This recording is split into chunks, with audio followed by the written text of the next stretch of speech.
عبد المطلب نے تلواروں سے کعبہ کے دروازے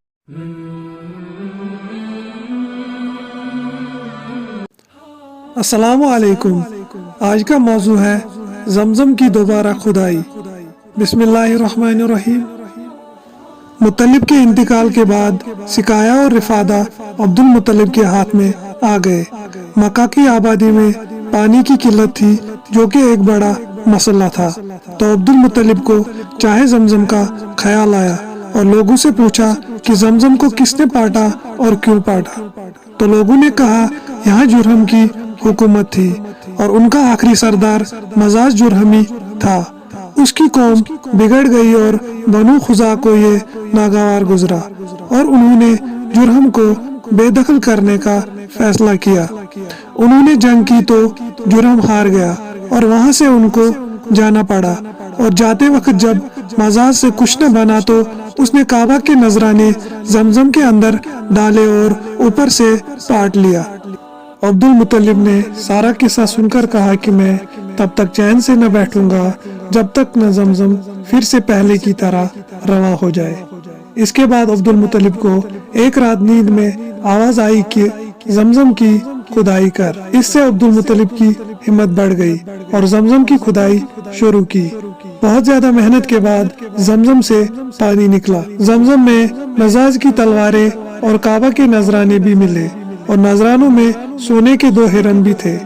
عبد المطلب نے تلواروں سے کعبہ کے دروازے بنوائے اور ہرنوں کو ان کے دونوں طرف رکھ دیا تاکہ کعبہ کی زینت بڑھے۔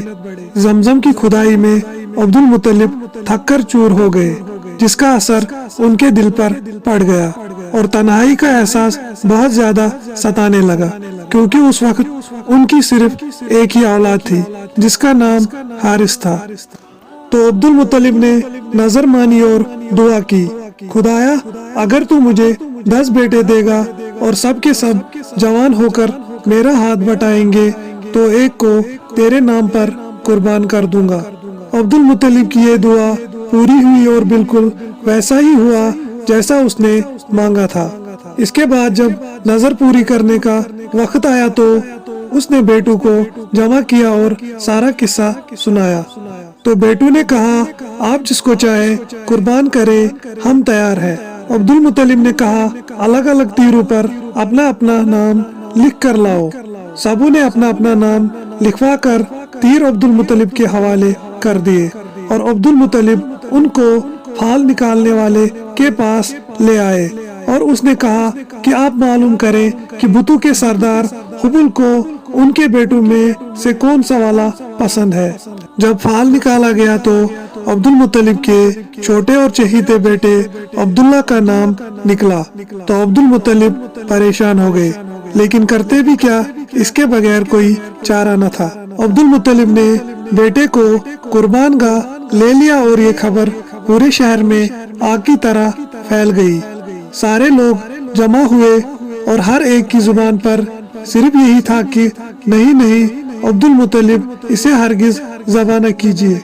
عبد المطلب پریشان ہو گئے اور کہا میں نظر مان چکا ہوں، اس کو پورا کرنا ضروری ہے۔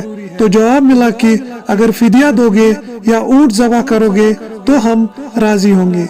لوگ بہت دیر تک سوچتے رہے اور آخر کار طے کیا کہ یثرب کے اطراف میں ایک ماہر نجومی عورت ہے، کیوں نہ اس سے پوچھا جائے۔ لوگ اس عورت کے پاس پہنچے اور سارا قصہ سنایا۔